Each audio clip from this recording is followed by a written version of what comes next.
This is DG Vision Network. Hello, you're welcome to this edition of DG Vision Network with Bayero Agabi, your number one show for ICT, business and innovation. I'm your host, Princely Momodu. This is DG Vision Network. On this edition, we'll be focusing on philately in Nigeria. How can the advent of internet and e-commerce help the increase of interest in philately? We'll also be delving into the metaverse to understand this concept and see how it will shape our future. And our guest of the week is Mohammed Abubakar, the Managing Director of Galaxy Backbone. But first off, let us check out news that made rounds during the week in the world of ICT and technology.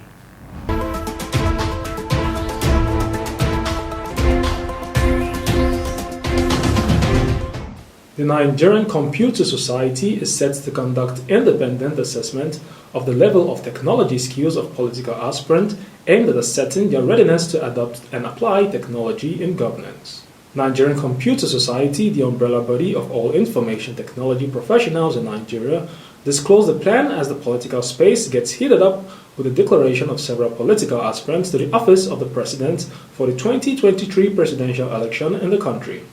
Professor Adeshino Shodia, the president of the Nigerian Computer Society, said the society is seriously concerned with the level of some political office holders' indifference to the technology development in the country with over 211 million population. He said all is now set for the Nigerian Computer Society to carry out an independent assessment of all political aspirants with certain parameters such as operational use of technology for governance, critical information gathering, social skills, creative skills, programming, computational skills, technology adoption, among others. He said the findings will be made public through different channels of publication to enable Nigerians make their choice of digital leaders before casting their votes for only technology-savvy aspirants.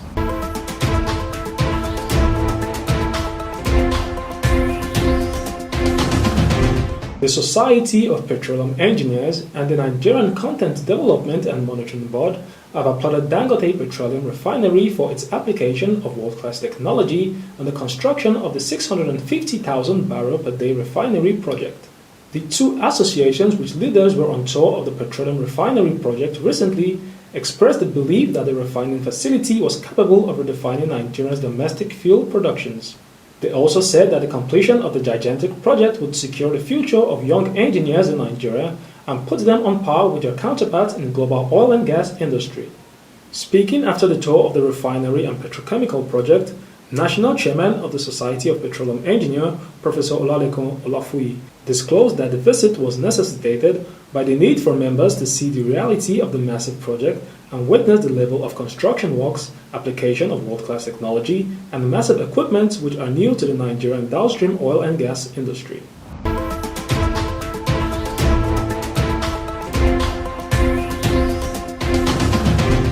Following the release of an article that shook the tech space in Nigeria containing various allegations against Flutterwave, Nigeria's most valuable startup, and particularly against its CEO, Olugbenga Agbola, bordering on fraud, perjury, and sexual harassment.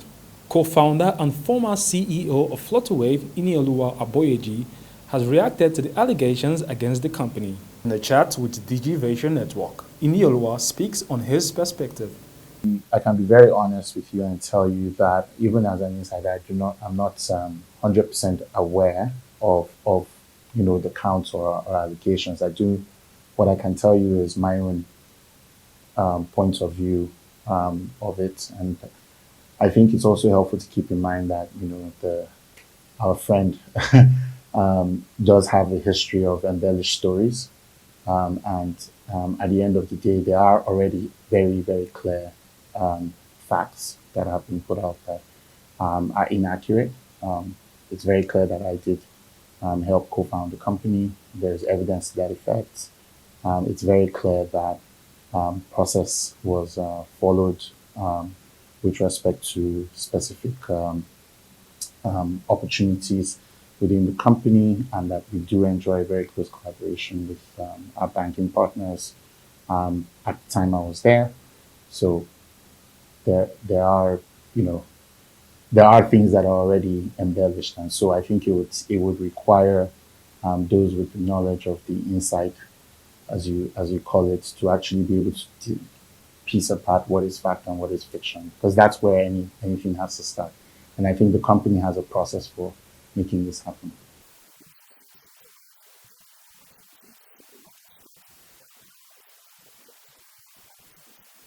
We've got an author here who has a history of embellished stories, and the reality is there are some things already in the story that are untrue.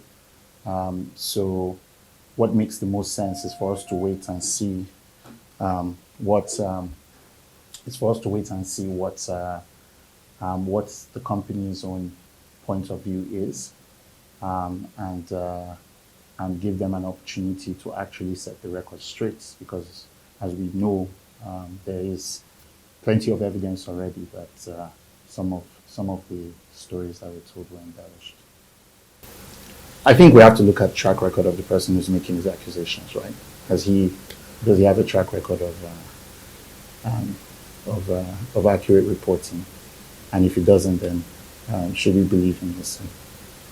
I think that's the core question. And I think there is a story to be told, and many perspectives about Flutterwave, and the kind of value it's built. The one thing I'll tell you is that it has created a ton of value for a lot of people in a very short period of time. Customers, people who leverage it to be able to connect to the global economy, and it does have some impact. Now, I mean, with respect to the inner workings of the company, I have not been involved in the company for a while, as you know very well. So I can't really speak to the details, but of what it is and what it's not. But I think it's very important that this record is first of all set straight, so that it's easy for everybody to understand what is real and what is fiction.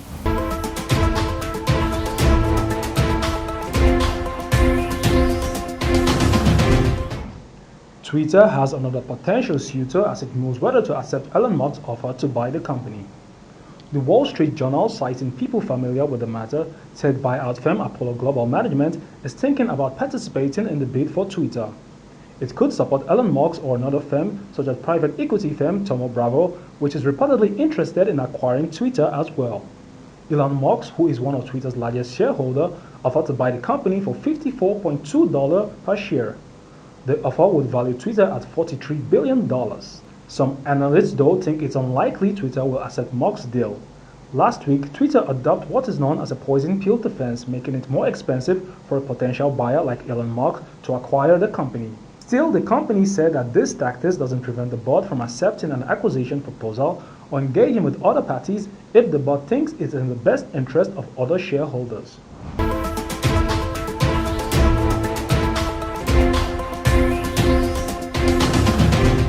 This is DG Vision Network.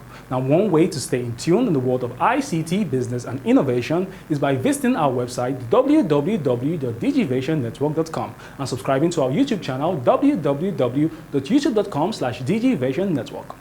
Now, philately, in case you do not know, is the hobby of collecting and studying postal stamps, and it's a hobby that can be also very lucrative. Do you know the most expensive stamp in the world is valued at $9.4 million? So what is being done to create awareness in stamp collection in Nigeria, and how is it being impacted by technology? Find out in this report. Philately is the hobby of collecting and learning about postage stamps. Philately as a hobby in Nigeria was run on a small scale ever since the first stamp was issued on the 1st of June 1914.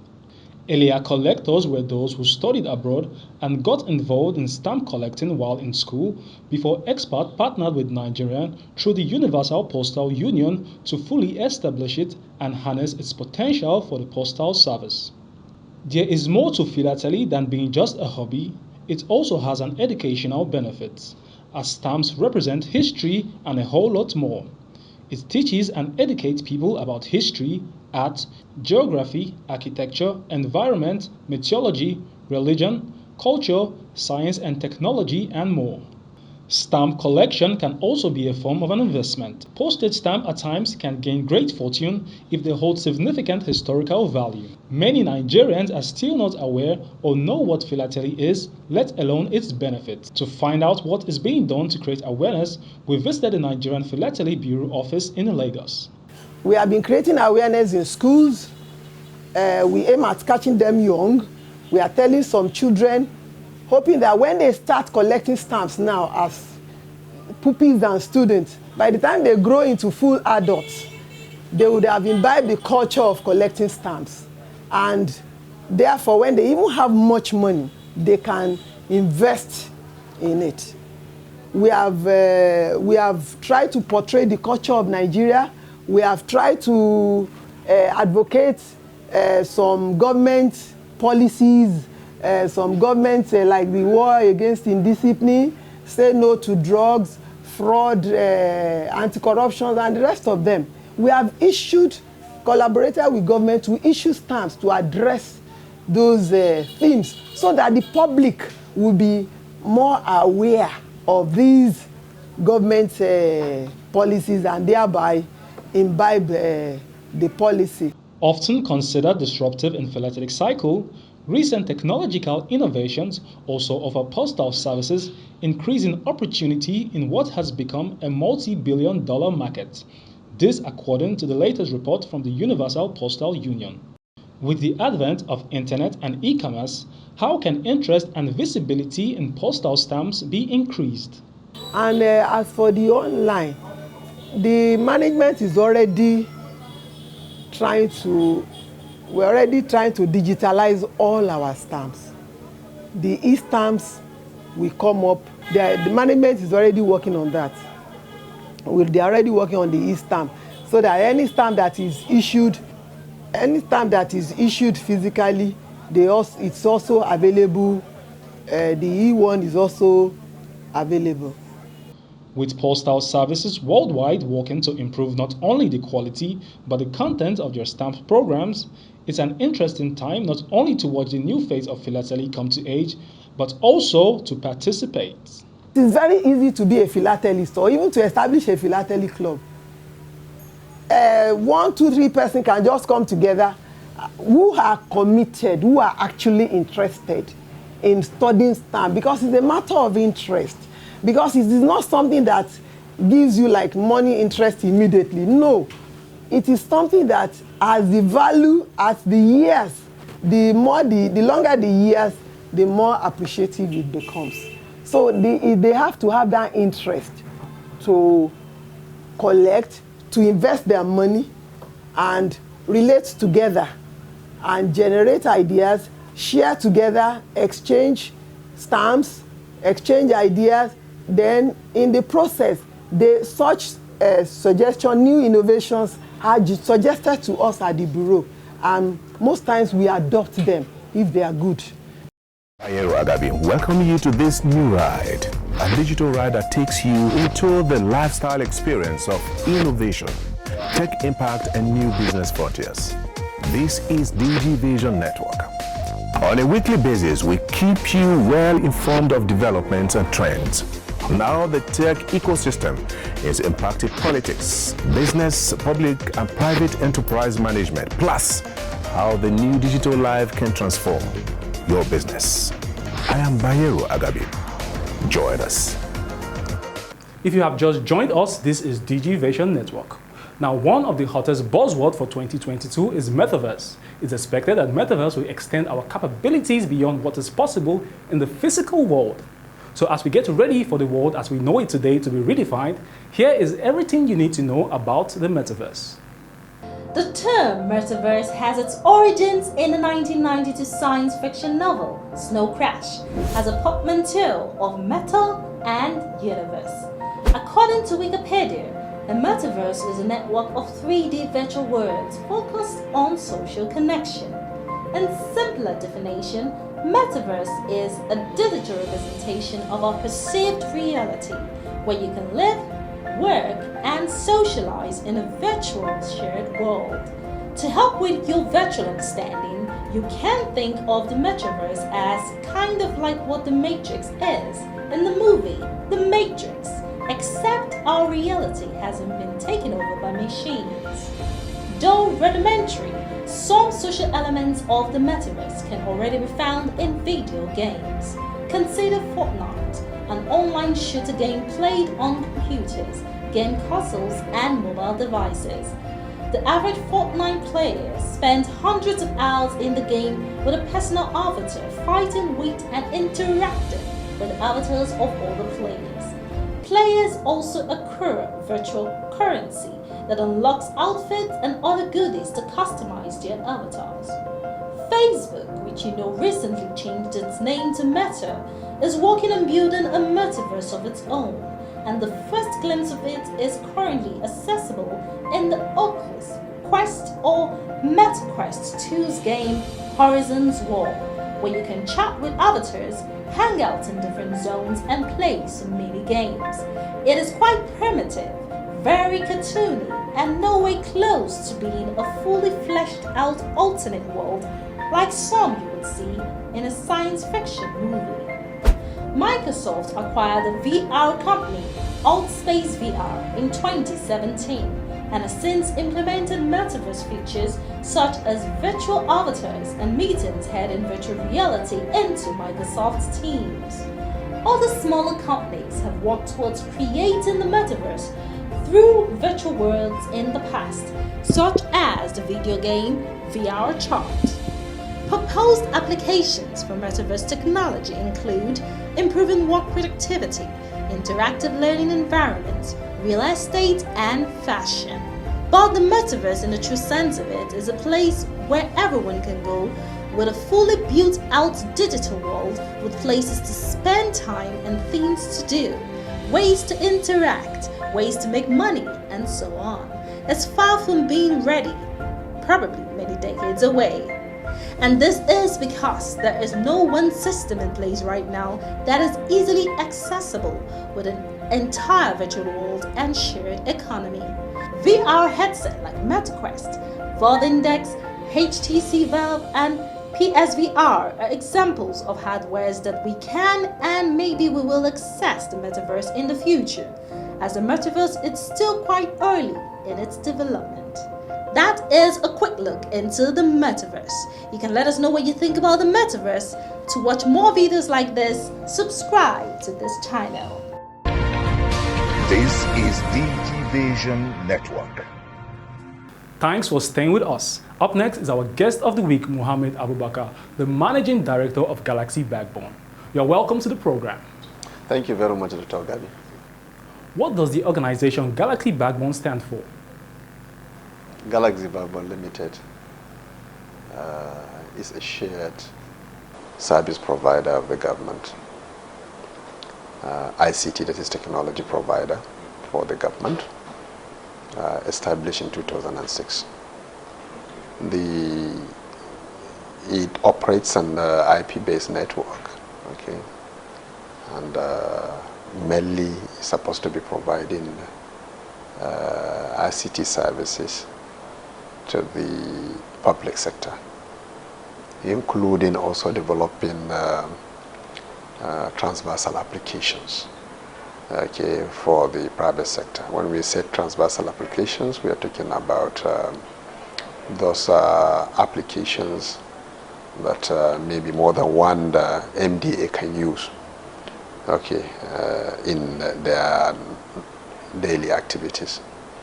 If you so wish, you can bring about issues like IPs, CTAs, GIPMIs.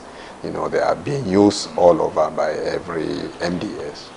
So this is the transversal applications. And so this is mainly the mandate of the Galaxy Backbone Limited, is to operate this IP-based network and cut cost for the government. Before the establishment of the Galaxy Backbone Limited, you will remember that each and every MDA, as far as ICT is concerned, they are operating in silos. So now if you have a shared platform and all these MDAs have keyed into that shared platform, definitely you don't need to now repeat on some other things that are already there. You share them. So through that means you can be able to save government a lot of cost. Now, Galaxy Backbone is supposed to be an enabler and as a competition to the private sector. But why does the private sector see Galaxy Backbone as a competitor? Yeah, I think it was because of maybe the projection then, how the private sector actually seeing the Galaxy backbone, the projection then. They see that they see Galaxy as more or less a kind of a monopolistic kind of an organization going into monopoly of the ICT as far as public sector is concerned. And so more or less. So they are more or less like a prepared government, whatever. But the truth of the matter is, it is not so. So if in the before maybe there was that kind of projection, and then the private sector has seen it that way, I have to say that now we have a reverse kind of reverse kind of an operation, a reverse kind of sense now as it is. Galaxy backbone is just going to be like the normal organizations or sister organizations we know elsewhere. For example, the G42 in United Arab Emirates is there. It's not a competitor to the private sector, but rather it is supposed to be an enabler. The infrastructure that government of UAE has put in, the private sector can feed on it. Okay, it's the same thing. Whatever Galaxy has here is available also for the private sector. Okay, so that they can be able to cut on their own CapEx. It will reduce the cost of ICT. It will also make it possible for us to reach out to underserved and unserved areas, which normal private sector may not be lucrative for the normal private sector to go into. So we are just partners and collaborators to the private sector as it is. It's very important that I mention something like this. Now let's look at the positioning of Galaxy Backbone as an enabler in the context of providing cyber security, because as the digital Nigerian grows, we are going to see lots of infractions and security issues. Yeah, so in fact, I mentioned the fact that one of the reasons why Galaxy Backbone Limited was formed was also to secure the government data. We are talking about now the cyber security, specifically. And in fact, if I can digress a bit, when I came on board, we developed also a 5-year strategic plan. And this strategic plan has 6 pillars. You have the government policies. The second one is cybersecurity. That is data sovereignty. That is the second pillar. So we take it as the core kind of thing that we are supposed to do to provide a kind of security for the government data. In fact, 60% of our funds are being spent on security of the government data. And not only that, I think our call also to some of our private sector organizations started to somehow yield some dividends in this area. For example, we have a very strong partnership with Data6. Data6 is a cybersecurity outfit in Lagos. We also have another one, I think, with another organizations. And we are also open to getting more because securing government data is very fundamental. And as you said, as you grow ICT, the challenges and threats also will continue to grow. So that is it. Yeah. Thank you very much for your time. Thank you very much. That was the Managing Director of Galaxy Backbone, and that is where we draw the curtain on today's edition. Don't forget to subscribe to our YouTube channel, www.youtube.com/DGVation Network, and follow us on the social media handle on your screen. On behalf of our regular host, Bayero Agabi, I'm Prince Nimomodu, and it's bye for now.